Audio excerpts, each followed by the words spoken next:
네, 오늘 말씀의 제목은 내게 주신 말씀으로 받을 때라는 제목입니다. 우리는 참 많은 예배를 드리죠. 그리고 많은 예배 시간 중에 가장 큰 비중을 갖고 있는 시간이 아마도 설교 시간이 아닐까 이렇게 생각합니다. 시간으로 보아도 사실 절대적으로 가장 많은 시간 우리가 설교를 듣습니다. 자, 그렇다면 우리가 이렇게 하나님의 말씀을 듣는 시간이 도대체 어떤 시간이기에 이렇게 우리가 가장 귀하게 여기는 예배의 절반 이상을 할애해야 할까요? 이 예배 중에 이 설교를 통해서, 다시 말해서 하나님의 말씀의 선포 시간을 통해서 우리가 받을 복들이 너무 많기 때문입니다, 여러분. 그러므로 우리가 드리는 시간, 물질을 드리고 찬양을 드리고 손끝에 수고를 드리고 여러 가지 우리가 헌신을 통해서 예배를 통해서 하나님 앞에 올려드리는 이것도 참 중요하고요. 그리고 하나님의 주시는 이 말씀을 통해서 내가 받는 시간, 이 받는 시간이 또 매우 중요한 시간이다. 저는 그렇게 말씀을 드릴 수 있습니다. 그렇게 오랜 시간 예배를 드렸고, 그렇게 오랜 시간 우리가 헌신하고 충성했고 또 말씀을 들었음에도 불구하고 뭔가 균형이 깨진 분들이 있습니다. 손끝에 쓰고는 너무너무 열심히 해요. 오늘 예배 드리는 이 순간에도 빨리 가서 내가 뭘 해야 되는데, 봉사해야 되는데 뭐 이런 생각을 하고 우리가 정말 힘이 지나도록 충성하시는 분들이 있습니다. 그런데 그렇게 30년 40년 신앙생활 했음에도 불구하고 신앙이 자라지 못한 분들이 있어요. 그것은 마리아와 마르다의 이야기처럼 많은 헌신과 수고를 했습니다만 정말 중요한 시간, 말씀 듣는 시간을 우리가 많이 놓쳤기 때문이 아닌가 이렇게 생각을 합니다. 그리고 말씀을 많이 듣고 영양분을 섭취했으면 또 손끝의 수고로 섬김, 말씀의 말씀대로 사는 실천이 중요한데 이것도 역시 실천이 되지 않으면 균형이 깨졌다고 볼 수가 있겠습니다. 정말 중요한 것은 예배 시간에 선포되는 말씀 또는 우리가 묵상하다가 읽는 하나님의 말씀들, 성경 한 구절을 읽을 때 우리가 항상 그런 것은 아닙니다만 우리 살아가면서 적어도 몇 차례 이상씩은 이 말씀은 지금 하나님께서 내게 주신 말씀이다 하고 믿어질 때가 분명히 있다는 것입니다. 너무나 불안하고 두렵고 떨릴 때에 하나님의 위로의 말씀, 너무나 불안하고 떨릴 때에 하나님께서 내가 너를 도와주겠다, 내 강한 오른손으로 너를 붙들어 주겠다 하는 이 말씀 한번 들었을 때에 그 말씀이 내게 주시는 말씀을 받을 때에 우리는 큰 은혜를 누리게 되고요. 또 죄악의 길을 걸어갈 때에 하나님이 주시는 징계의 말씀, 이 성경에 여러 가지 기록된 역사적인 이런 사건들을 들을 때에 이것이 내게 주신 경고의 말씀으로 믿어질 때에 우리는 그 위험함에서 벗어날 수가 있게 되는 것입니다. 바울이 데살로니가에서 말씀을 전할 때에 정말 신기한 경험을 하죠. 이 데살로니가 성도들은 이방인들이었고 또 이전에 하나님을 전혀 알지 못하는 많은 사람들이 있었습니다. 그럼에도 불구하고 말씀이 아주 쏙쏙 들어가는 거예요. 말씀이 들어갔더니 아주 강한 신앙 공동체를 이뤘고 곧 데살로니가 교회를 세우게 됩니다. 그 교회는 그 많은 초대교회를 향한 박해 중에서도 박해를 아주 잘 견딘 아주 신앙이 견고한 성도들로 뭉쳐진 그런 교회로 남게 됩니다. 도대체 어떤 일이 벌어졌을까요? 똑같은 바울의 메시지, 똑같은 바울의 교육이 있었는데 왜 데살로니가 교회의 성도들은 그렇게 강해질 수 있었을까요? 그 비결을 바울은 이렇게 고백하고 있습니다. 데살로니가전서 2장 13절입니다. 이러므로 우리가 하나님께 끊임없이 감사함은 너희가, 이 데살로니가 교회 성도들이 우리에게 들은 바 하나님의 말씀을 받을 때에 사람의 말로 받지 아니하고 하나님의 말씀으로 받음이니 진실로 그러하도다. 이 말씀이 또한 너희 믿는 자 가운데서 역사하느니라. 아멘. 하나님께서 내게 주신 말씀으로 내가 딱 받는 그것이 믿음이라는 거죠. 이게 믿음이라는 거예요. 다른 게 믿음이 아니라, 그러면 이것을 믿음으로 보시고 하나님 그 말씀대로 이루어 주신다는 것입니다. 오늘 말씀의 배경을 살펴보면 우리가 이 백성들이, 이스라엘 백성들이 하나님의 말씀을 정말 이렇게 간절하게 사모하며 받을 수밖에 없었던 시대적 배경이 있었죠.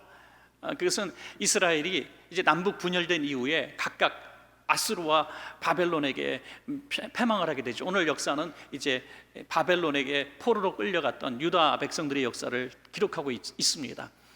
적어도 70년 동안 포로 생활을 한 이후에 이제 다시 고국으로 돌아오게 되죠. 무너지지 않을 것 같았던 이 바벨론이 하나님의 은혜로 이제 무너지게 되었고, 이제 고국으로 돌아갈 길이 열렸습니다. 3차에 거쳐서 귀환을 했습니다마는 돌아온 고국에는 아무것도 없었습니다. 폐허뿐이었고, 주변의 여러 민족들은 이 나라를 설립하지 못하도록, 재건하지 못하도록 끊임없이 침략하고 방해를 놓았습니다. 그런 가운데서 성벽을 쌓고 성전을 재건하게 됩니다.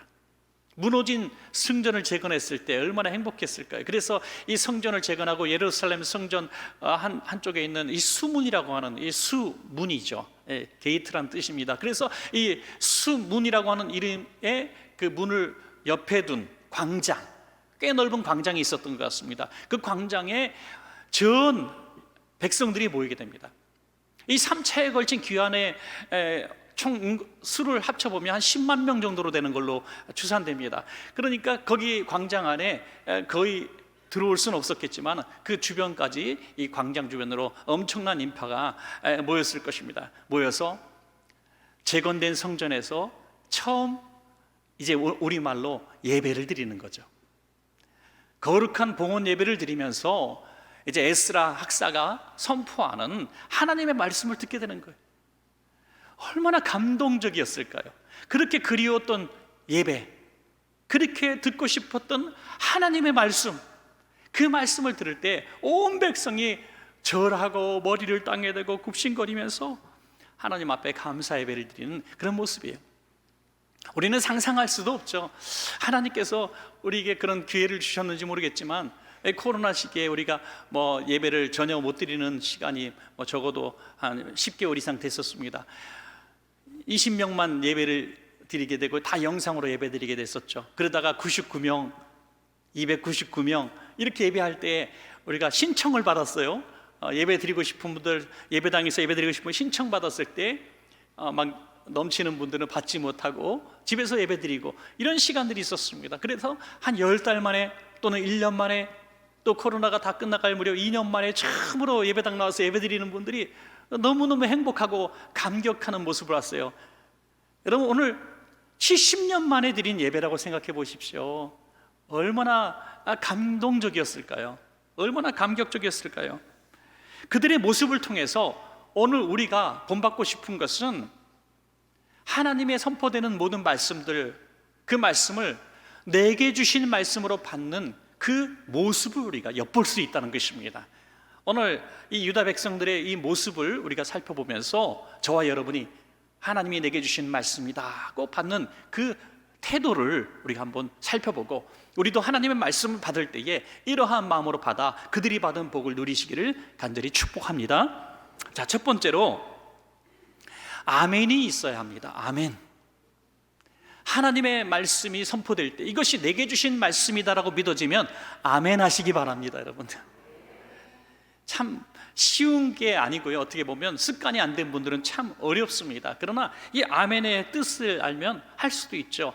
예, 맞습니다, 옳습니다, 내가 그렇게 될 줄로 믿습니다, 동의합니다, 이런 뜻을 갖고 있거든요. 그러니까 하나님의 말씀 선포될 때 맞습니다, 이루어질 줄로 믿습니다 하면은 아멘 하라는 것이죠. 그런데 전혀 이건 아니야 하시는 분 노멘 하시면 돼요. 노멘. 예. 자, 느헤미야 8장 5절에서 6절까지 말씀 우리 한번 같이 읽어볼까요? 시작. 에스라가 모든 백성 위에 서서 그들 목전에 책을 펴니 책을 펼 때에 모든 백성이 일어서니라. 에스라가 위대하신 하나님 여호와를 송축하며 모든 백성이 손을 들고 아멘 아멘 하고 응답하고 몸을 굽혀 얼굴을 땅에 대고 여호와께 경배하니라. 아멘. 여러분, 하나님의 말씀이 선포되어질 때, 또는 우리가 성경을 읽을 때에, 또는 운전하시다가 라디오를 통해서 들려지는 기독교 방송의 말씀이 전해질 때에 어떤 순간에도 좋습니다. 이 말씀 지금 내게 꼭 필요한 말씀이고 하나님이 지금 내게 주시는 말씀이야 라고 믿어지는 순간들이 있습니다.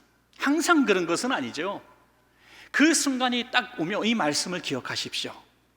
이게 내게 주시는 말씀으로 딱 받아지면 그 순간에 마음은 활짝 열고 오늘 이 유대 백성들처럼 아멘 아멘 하시기 바랍니다. 한 번 갖고 부족하면 두 번, 세 번 아멘 아멘 아멘, 그리고 아멘 뒤에 네 맞습니다, 이 말씀대로 될 줄로 믿습니다 하고 선포하는 거예요. 할렐루야. 이것이 내게 주신 말씀으로 내가 받을 때에 우리가 해야 될 이런 당연한 응답이라고 하는 것입니다. 자, 그렇다면 어느 장소, 어느 예배, 어느 교회 가서도 다 그래야 되는가? 꼭 그런 말씀하는 건 아니에요. 무조건 하나님의 말씀은 아멘 아멘 하라는 것은 아니죠. 아멘 잘하기로 유명한 교회들이 있습니다. 그런 교회 저도 뭐 집회라고 해서 좀 한두 번 가본 적은 있습니다만은 얼마나 아멘을 잘하는지요, 그냥 농담했는데도 아멘을 하더라고요. 농담했는데 이건 아닌데 했는데도 아멘하고요. 참, 그래서 그렇게 아멘을 잘하는 교회가 아멘 안 하는 교회보다는 저는 낫다고 봅니다. 그래도 그렇지만 제가 원하는 것은 그런 모습은 아니에요. 제가 원하는 모습은 여러분의 마음속에 정말 깊이 고민하고 생각되어져서 야, 이 말씀 진짜 맞구나 하면은 그때 진짜 아멘 하시기 바랍니다. 저는 그래서 우리 성도님들이 이 아멘하는 태도가 참 좋아요. 어떨 때는 제가 우스갯소리로 외부 강서 올 때마다 우리 성도님들은 아멘을 잘 이렇게 현장에서 안 하니까 너무 실망하지 마세요. 그러나 우리 성도님들은 집에 가서 아멘을 하기도 하고 또 차 타고 집에 가다가 아멘 하기도 합니다. 예. 그리고 아멘대로 살아갑니다. 이렇게 좀 이렇게 위로를 드리기도 하는데 저는 한편 그것이 더 자랑스럽습니다. 겉으로 입으로만 아멘하는 것보다 정말 그러한가 깊이 고민하고 말씀도 찾아보고 그리고 그 말씀이 진실로 믿어질 때 아멘한 사람은 그 아멘한 대로 살아가는 사람이기 때문이죠. 자, 그래서 우스갯소리로 덮어놓고 아멘할 것인가, 펼쳐놓고 아멘할 것인가, 덮어놓고 아멘할 것인가, 펼쳐놓고 아멘할 것인가, 여러분 어느 게 낫습니까? 펼쳐놓고 아멘하는 것이 나은 줄로 믿습니다. 여러분, 오늘 함께 읽으신 구절에 보니까 여러 성경 교사들이 이 성도들 구석구석을 막 다니면서 그 수많은 이름들이 나오잖아요. 구석구석 다니면서 모르는 거 물어보세요 하면서 가르쳐줘요. 그래서 깨닫게 했다, 이 말씀을 깨닫게 했다 그랬어요. 깨닫게 할 때 어떤 일이 벌어져요? 기쁨이 충만하여졌다. 하나님의 말씀이 깨달아질 때 아멘 하라는 것입니다. 그럴 때에 수많은 이단과 사이비가 들어와도 우리 성도님들은 흔들리지 않을 줄로 믿습니다. 진실로 이 말씀이 하나님의 말씀입니다 라고 아멘하는 것은 정말 지극히 우리에게 유익합니다. 왜 유익합니까? 고린도후서 1장 20절에 하나님의 약속은 얼마든지 그리스도 안에서 예가 되니 그런즉 그로 말미암아 우리가 아멘하여 하나님께 무엇을 돌린다고요? 예, 맞습니다. 영광을 돌린다. 그냥 우리의 기분이나 장단 맞추기가 아니라 우리가 아멘, 네 맞습니다, 진실로 그렇습니다, 하나님 내게 주신 말씀으로 받습니다 하면 하나님이 영광 받으신다는 거예요. 여러분, 이것을 어떻게 한번 표현해 볼까? 하나님 인격적인 하나님이시지 않습니까? 우리가 서로 이렇게 대화를 나눈다고 합시다. 부부가 대화를 나누다, 또 뭐 성도님 대화를 나누고 있습니다.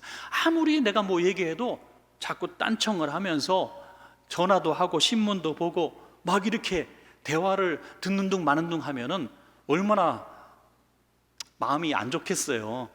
예. 비즈니스 하시는 분들 그런 공부 많이 하잖아요. 절대로 핸드폰 만지작거리지 말고 잡지나 신문 쳐다보지 마라. 대화 중에 그 사람 눈만 바라봐라. 예. 눈만 바라봐. 흔한 그런 거 아닙니까? 사람과 사람 사이에서도 그게 존중하는 태도입니다. 아멘은요, 하나님이 지금 나에게 하시는 말씀 중입니다. 내게 지금 말씀하고 있는 중인데 내가 아멘 하면 내가 하나님을 지금 집중하고 있는 것이죠. 그러니까 하나님이 기뻐하신다는 거예요. 지금 하나님이 내게 말씀하실 때 아멘으로 반응하는 것이 하나님을 존중하고 하나님을 인격적으로 영광을 올려드리는 모습이라는 거죠. 예배 때마다, 말씀 때마다 주무시는 분이 계세요. 예. 항상 너무 신기해요. 근데 설교 끝나면 눈을 떠요. 그것도 너무너무 신기해요. 그래서 목사님이 물어봤대요. 성도님은 어떻게 꼭 설교 시간만 되면 본격적으로 주무십니까? 그랬더니 시편 121편에 하나님께서 사랑하시는 자에게 잠을 주신다 그러잖아요. 하나님이 저를 너무너무 사랑하시면서 예배 때 너무 편안해서 잠이 잡니다. 그런데 이상하죠. 왜 설교 시간에만 사랑하실까요? 사랑하는 여러분, 이거는 저는 생각할 때 정말 고단하고 피곤할 때는 어쩔 수 없습니다. 저도 너무 피곤할 때가 있거든요. 피곤할 때가 있어서 지금 저녁 예배 때 사회를 제가 보지 않습니다만은 오래전에 한두 번 그런 적이 있었던 것 같아요. 사회를 보다가 설교하고 계신데 성경책을 안 졸려고 탁 들고 있는데 성경책을 떨어뜨렸어요, 몇 번. 그럼 또 아무렇지도 않지. 실수로 떨어진 거죠. 너무 졸릴 때는 어쩔 수 없어요. 그런 걸 말하는 게 아닙니다. 여러분 다 인간은 육신을 갖고 있기 때문에 피곤할 때가 있고요. 또 설교 시간에 졸 수도 있고요. 또 주무실 수도 있습니다. 항상 그런 것을 말씀드리는 것이 아니라 항상 말씀 들을 때마다 딴 생각하거나 습관적으로 이러는 것은 분명히 문제가 있습니다. 이것은 내 의지와 건강 상태의 문제가 아니라 분명히 우리 뒤에 역사하는 악한 영의 존재를 아셔야 됩니다, 여러분. 마귀는 교회를 나가는 것을 방해하지 않습니다. 예배 드리는 거 방해하지 않습니다. 그런데 하나님의 말씀이 내게 들어오지 못하게 하는 거죠. 왜? 말씀만 막으면 하나님의 말씀대로 살지 못하기 때문이죠. 말씀만 막으면 되는 거예요. 말씀을 왜곡하고 변조시키고 또 거짓으로 대체시킵니다. 그래서 제대로 된 말씀을 양육받지 못하게 만들어요. 이것이 마귀의 역할이라는 거죠. 교회를 무너뜨리는 것이 아니라 말씀 듣는 길을 막는 것입니다. 여러분, 아브라함도 하나님께서 내 본토 친척 아비집을 떠나라 했을 때 아브라함이 이렇게 표현합니다. 내가 여호와의 말씀을 따라갔습니다. 이렇게 표현해요. 본토 친척 아비집을 떠난 것이 자기 의지가 아니라 여호와의 말씀을 따라갔습니다. 말씀이 있었기 때문에 따라갔다는 거죠. 또 베드로도 예수님 처음 만났을 때 깊은 데 그물을 던져라라고 말씀하셨을 때 제가 밤이 맞도록 수고해서 잡은 것이 없지만은 뭐에 의지한다고요? 말씀에 의지하여 그물을 내리겠습니다. 주님 주신 말씀에 내가 아멘 한 거죠. 이 아멘 했을 때 기적이 일어난 줄로 믿습니다, 여러분. 콩고 선교사로 갔다가 이제 가난 말기가 발견돼서 소망이 없는 그런 선교사님이 계셨답니다. 저도 책에서 읽고 참 감동을 받은 부분인데요. 모든 사람에게 공평하게 다 적용되는 것은 아닙니다. 항상 하나님의 치유의 역사는 그 개개인에게 또 다르게 역사하기도 하지만 이 선교사님이 치유의 역사를 경험했던 이 사례를 간증하고 있습니다. 이분도 이제 선교에 지치기도 하고 또 이제 나는 이렇게 하나님 나라에 가나보다 하고 체념하고 있었어요. 그리고 담담하게 사역의 끝을 이제 받아들이고 있었습니다. 그래서 어느 날도 양지 바른 곳에서 성경을 읽고 조용히 쉬고 있었습니다. 그런데 하나님의 말씀 한 구절이 그날은 전혀 다르게 자신에게 다가오는 것을 느꼈습니다. 그 말씀은 베드로전서 2장 24절 말씀이었습니다. 친히 나무에 달려 그 몸으로 우리 죄를 담당하셨으니 이는 우리로 죄에 대하여 죽고 의에 대하여 살게 하려 하심이라. 그가 채찍에 맞음으로 너희는 나음을 얻었나니라는 거죠. 물론 이사야가 선포됐던 말씀에 제 인용이기도 하지만은 그가 채찍에 맞음으로 나는 나음을 얻었습니다. 이 말씀이 내게 주신 말씀으로 확 들어온 거예요. 너무나 확실하게 들어왔습니다. 그런 감동을 느꼈던 적이 언제였던가 할 정도로 확신을 갖게 돼. 그래서 아내를 막 부릅니다. 아내를 불러서 이렇게 얘기합니다. 여보, 이 말씀을 읽어봐요. 저도 이 말씀 많이 읽었어요. 그러나 오늘처럼 내게 주신 말씀으로 믿어진 적이 없어요. 저는 이것이 지금 내게 주신 말씀으로 저는 받아들이고 믿습니다. 당신도 믿어요. 그러면서 선포합니다. 나는 나았습니다. 나는 예수의 피로 나았습니다. 그러니 나는 아픈 사람처럼 살아서는 안 됩니다 하면서 다시 옷을 입고 나가서 선교를 시작합니다, 여러분. 그리고 아주 오랜 시간이 지날 동안 그는 이 병으로 하나님 나라에 부름받지 않고 나중에는 가나안 완치라는 판정을 받습니다. 여러분, 내게 주시는 말씀이 확실하게 믿어질 때 아멘하는 것이 이렇게 중요하다는 것입니다. 오늘 혹시 여러분들에게 이 말씀이 적용되시는 분이 있는지 모르겠습니다만, 내게 그런 믿음이 확 들어오시는 분들은 오늘 이 성교사님처럼 아멘 하셔서 그 은혜를 누리시기를 간절히 축복합니다. 여러분, 또한 두 번째는 눈물이 있어야 한다. 하나님의 말씀이 선포될 때 내게 주시는 말씀으로 믿어지면 눈물이 있어야 한다는 거죠. 느헤미야 8장 8절에서 9절 보시면, 9절 초반까지만 읽으시면요, 하나님의 율법책을 낭독하고 그 뜻을 해석하여 백성에게 그 낭독하는 것을 다 깨닫게 하니 백성이 율법의 말씀을 듣고 다 우는지라. 다 우는지라. 저는 이 예배 시간에, 특별히 설교 시간에 또는 찬양 시간에 또는 기도 시간에 같은 의미입니다. 설교를 듣거나 찬양하거나 기도를 하나 이 시간에 많은 성도님들이 눈물을 흘리는 것을 봅니다. 평소에는 눈물이란 것을 별로 흘리지 않았던 분들도 어느 날인가 눈물이 흐를 때가 있어요. 어떤 성도님 그런 얘기를 하시더라고요. 나는 눈물이 없는 사람입니다. 울려고 한 적도 없습니다. 그런데 갑자기 뭔가 뜨거운 게 흘러서 보니까 눈물이 더군요. 눈물이 갑자기 축 흘러. 창피해요. 이게 도대체 무슨 일인가? 여러분, 저는 하나의 분명한 증거를 말씀을 드리는 겁니다. 왜 그렇게 됐는가 하면, 이게 무슨 감정적인 눈물이 아니라 갱년기라서 드라마 보고 우는 것이 아니라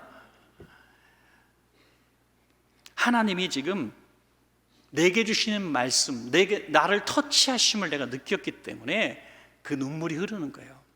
영적인 눈물입니다.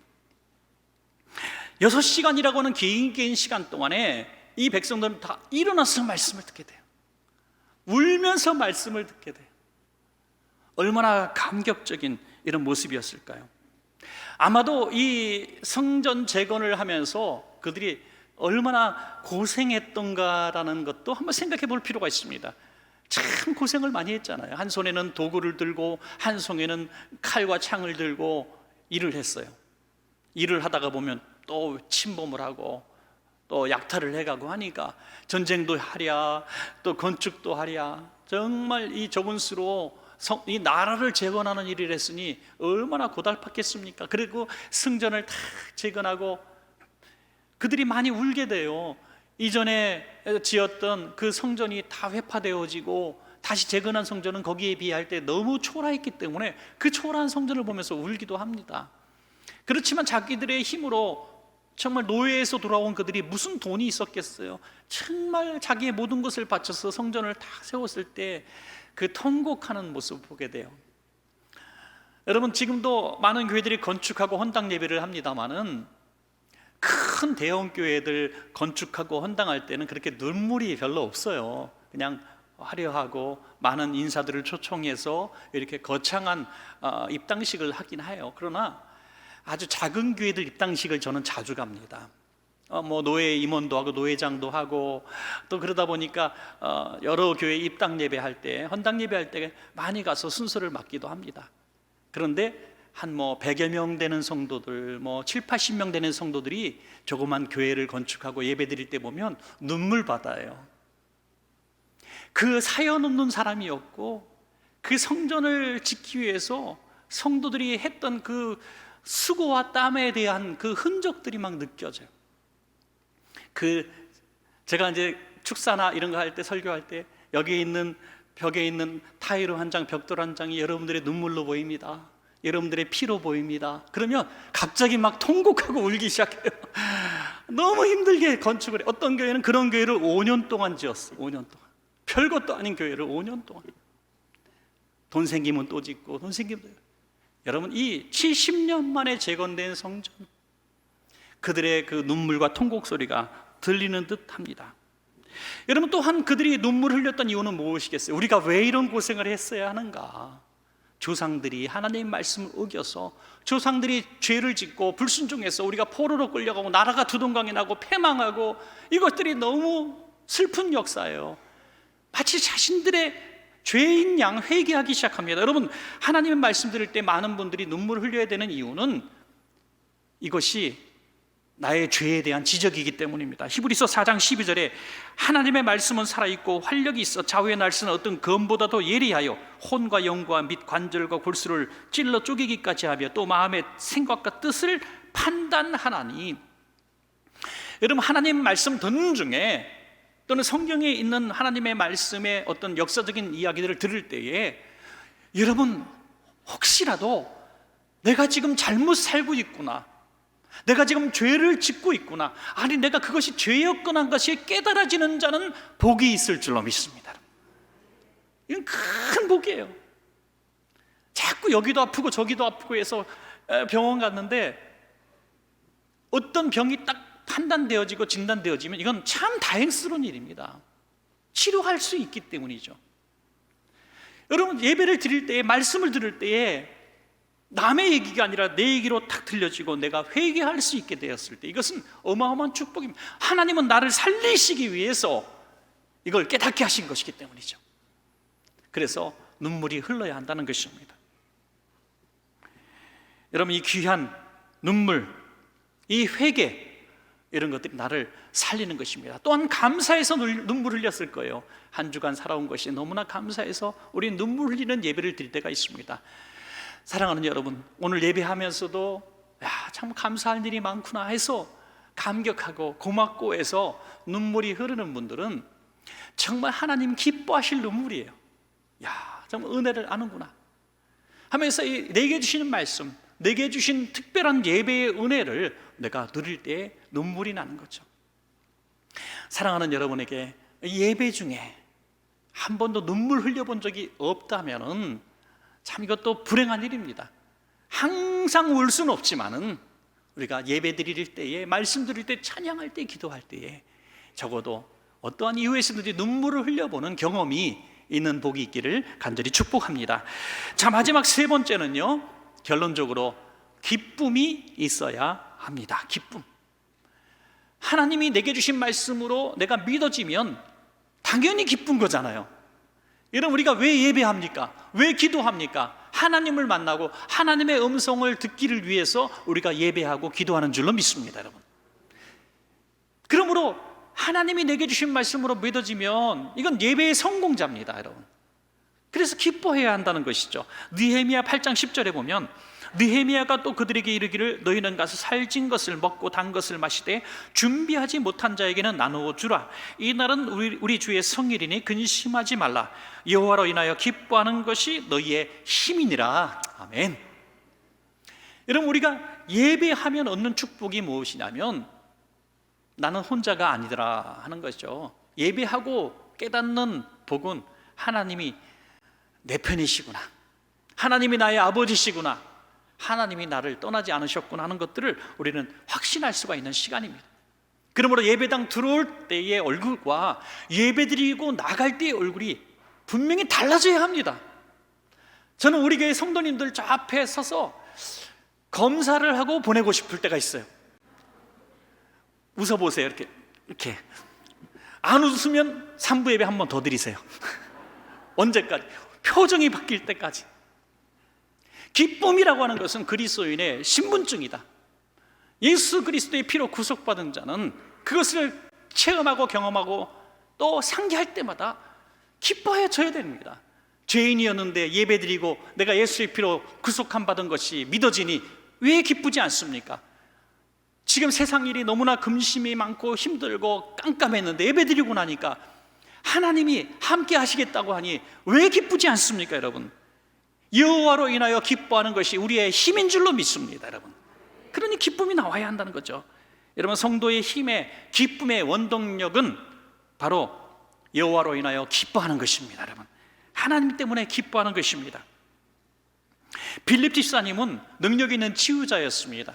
기쁨 없는 성, 슬픔이 가득한 성에 들어가서 복음을 전할 때 귀신이 떠나가고 질병이 떠나갑니다. 그때 이 성이 어떻게 바뀌어졌는가? 사도행전 8장 7절에서 이렇게 말씀하고 있습니다. 많은 사람에게 붙었던 더러운 귀신들이 크게 소리를 지르며 나가고 또 많은 중풍병자와 못 걷는 사람이 나으니 그 성에 큰 기쁨이 있더라. 아멘.